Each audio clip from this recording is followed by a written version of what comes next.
Hallo meine Lieben, heute wollte ich euch mal zeigen, wie ihr eine schöne Karte mit einem Heat Resist und der Distress Oxide Ink machen könnt und wie das Ganze funktioniert, das gucken wir uns gleich nach dem Intro an.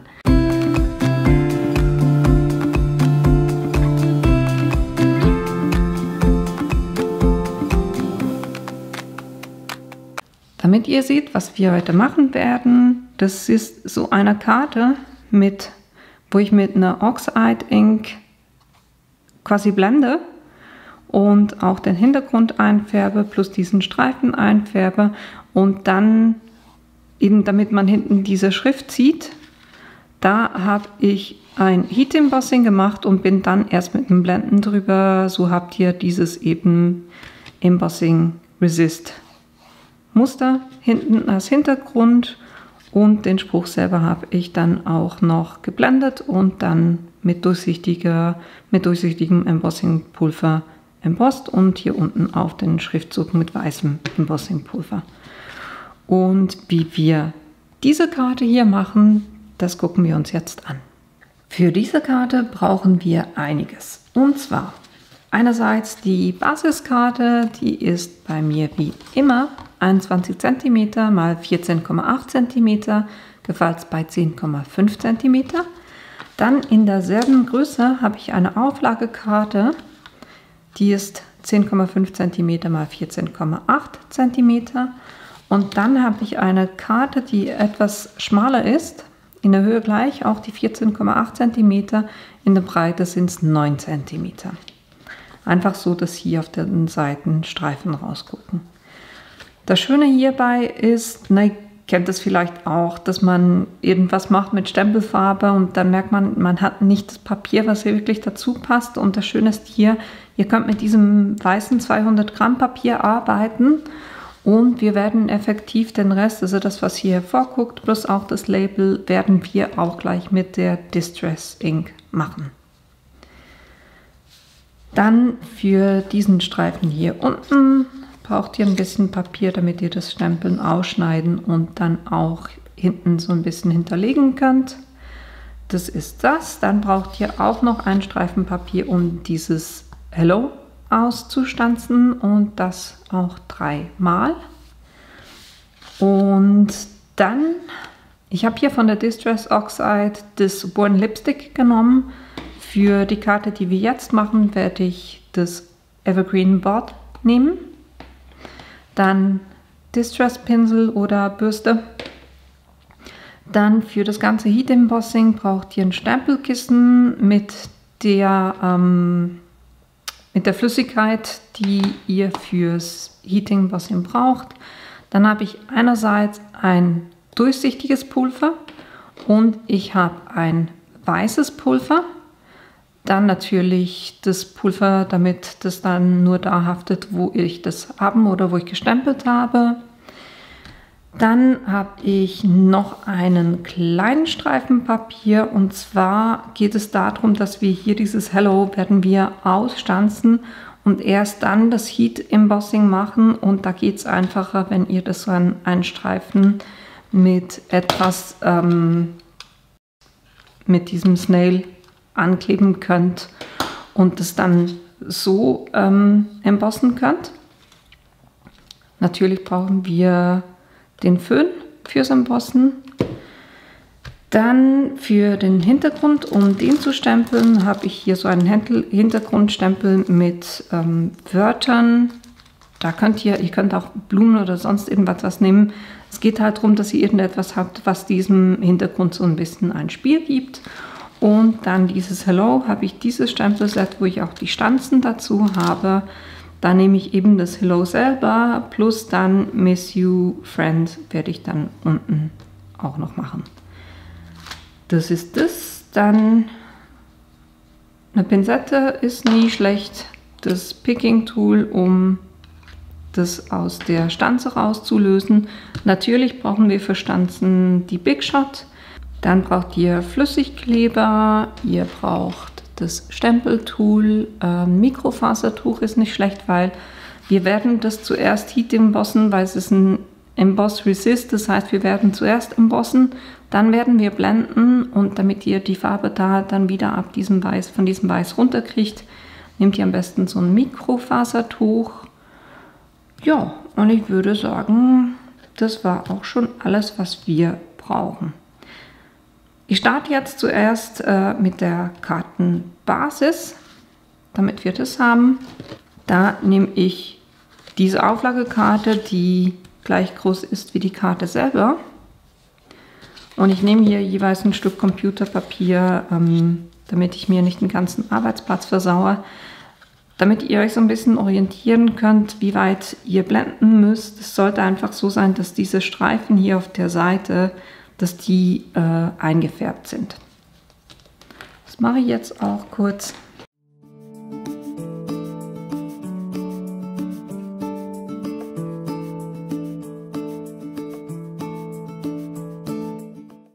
Dann kann das nämlich jetzt einfach trocknen. Dann nehme ich auch gleich den Streifen, den wir brauchen hier für den Spruch unten. Ich habe den auf 2 cm und der ist im Moment ein bisschen länger als diese 9 cm. Das ist einfach aus dem Grund, damit ich das hier noch halten kann. Den färben wir auch gleich ein.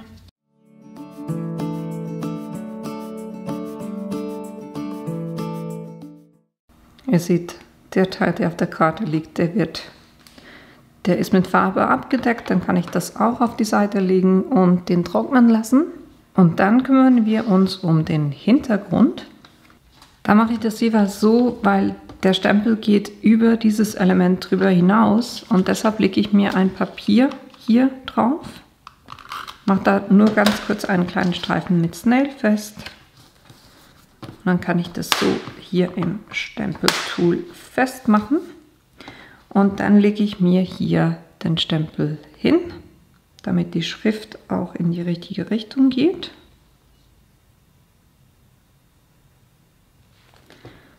Das ist so und lege das hier so an, dass es oben abdeckt. Unten kommt ja dann der Spruch drauf. Von dem her passt es so. Dann nehme ich den auf.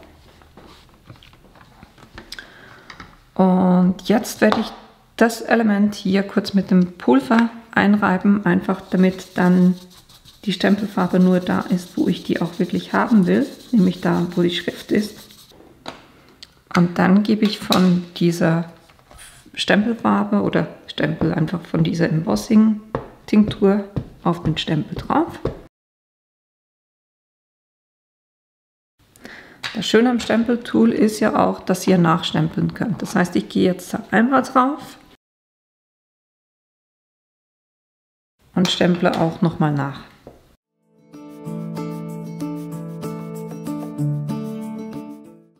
Und jetzt kann ich dieses Element nehmen .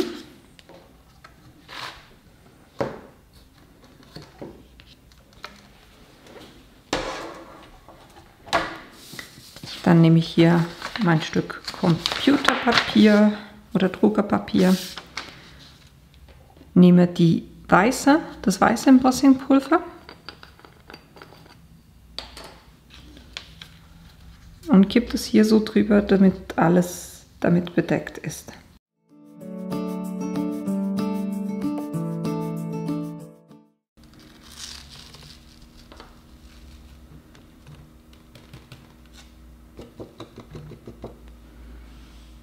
Jetzt vorsichtig da nicht mehr mit den Fingern drauf gehen und das Pulver, was zu viel war, können wir so wunderbar wieder zurückkippen. Und jetzt brauchen wir da unsere Heatgun. Ich mache das jeweils so, dass ich zuerst ein bisschen von hinten drauf gehe, dann von vorne und immer wieder so ein bisschen abwechsle. Ich werde den Ton wegnehmen, weil die ist ein bisschen laut. Aber ja, ihr seht, wie das funktioniert gleich.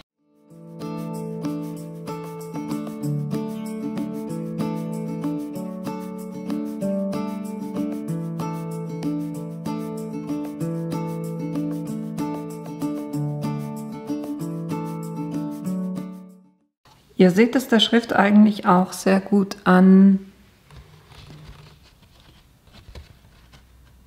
wenn wenn sich das verflüssigt hat oder wenn es, wenn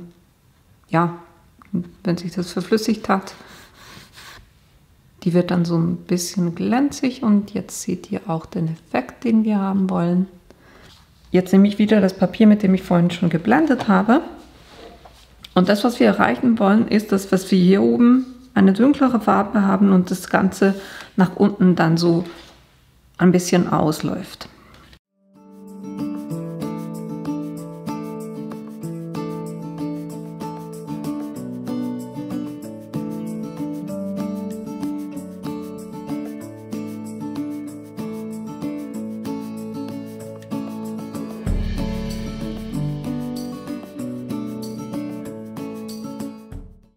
Dann könnt ihr hier noch mit dem Tuch kurz drüber, um wirklich das, was sich an Farbe angesammelt hat, auf dem weißen Embossingpulver, damit ihr das wunderbar wieder runter machen könnt. Und so sieht dann das Ergebnis aus. Das, was ich hier auch gleich mache, ich mache mir hier kurz mal eine Markierung, wo 9 cm sind.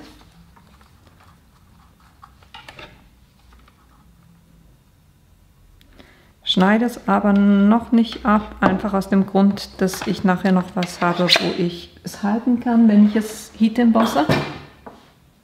Dann brauchen wir dieses Miss You Friend, was ich hier eben auf diesen Streifen drauf stempeln werde. Und da gehe ich auch kurz mit dem Powder Tool drüber.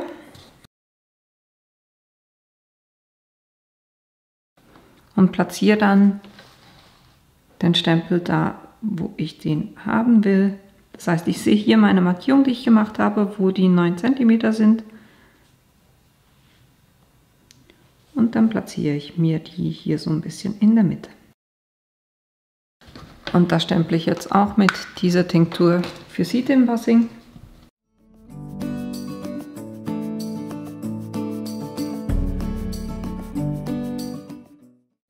Da jeweils einfach nicht mit den Fingern drauf, wo ihr die Flüssigkeit habt.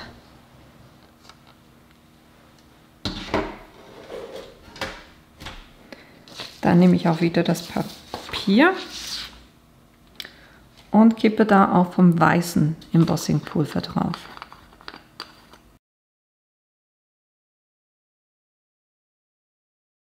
Und ihr seht, das haftet wirklich gut da drauf. Dann brauchen wir auch wieder die Heat Gun.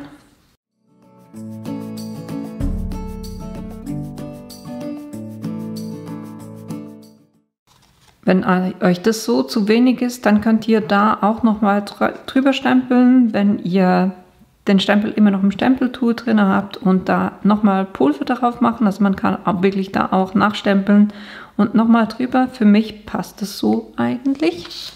Schneide ich mir jetzt noch auf diese 9 cm. Und zugleich mache ich mir auch, um dahinter dem so ein bisschen Festigkeit zu geben, werde ich nochmal 2 in derselben Größe machen. Das heißt 9 cm mal 2 cm. Dann habe ich hier wunderbar 2 Streifen, die ich dann hier hinten dran kleben kann. Das ist das. Und jetzt kümmern wir uns noch um das Hello. Da nehme ich das Cutting Die und gucke kurz, wie groß das in etwa ist. Schneide mir hier ein Stück weg. Weil eines davon werde ich blenden. Und ihr seht es hier auch wieder, der untere Teil hat Farbe, der obere nicht. Und genau das versuche ich jetzt zu erreichen.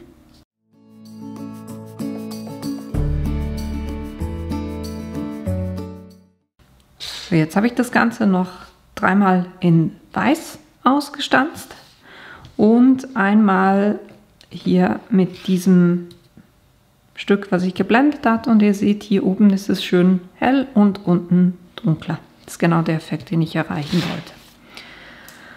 Und jetzt werde ich effektiv das hier auch noch Heat embossen. Und zwar mache ich das so, dass ich das auf dem Papier drauf lege, respektive ich mache zuerst kurz hier ein paar Orten kurz ein bisschen Klebestreifen drauf und klebe das hier auf diesen Streifen drauf. So. Und jetzt kann ich hier mit dieser Flüssigkeit direkt drauf. Und jetzt habe ich hier so ein durchsichtiges Embossing-Pulver.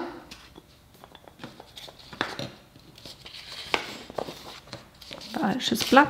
Da brauchen wir wieder das, was ich mit dem Pulver jeweils verwende. Und da gebe ich jetzt von diesem Pulver einfach drüber.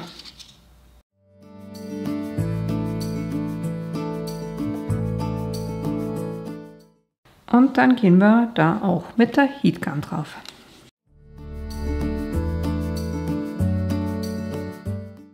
Weil das verstärkt euch diesen Ombre-Effekt nochmal massiv. Das können wir jetzt wieder hier runternehmen. Und jetzt können wir die Elemente alle noch aufeinander kleben.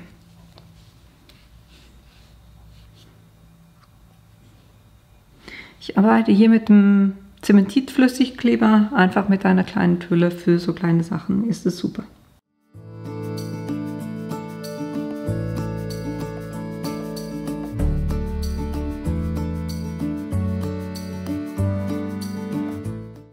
So, und wenn ihr das dann zusammengeklebt habt, dann habt ihr hier wirklich ein cooles, breites Element, was auch noch so einen Glanz drauf hat. Dann können wir die Karte eigentlich schon zusammenkleben. Und zwar mache ich das so, dass ich zuerst hier das, was wir auf den Seiten geblendet haben, das klebe ich auf die Karte drauf.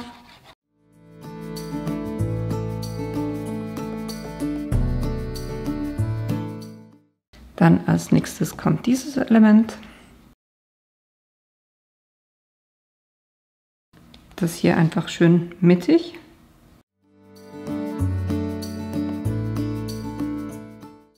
Wenn das hier unten ein bisschen übersteht, dann könnt ihr das auch wunderbar einfach kurz abschneiden. Jetzt seht ihr, dass ihr wunderbar quasi eine Basiskarte habt, die zu eurer Stempelfarbe dazu passt. So, dann diese Elemente noch aufeinander.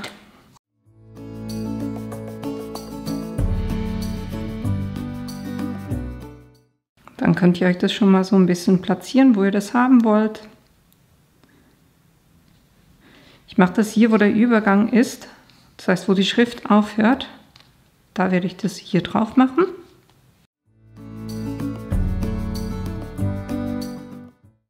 Und dann noch den Schriftzug.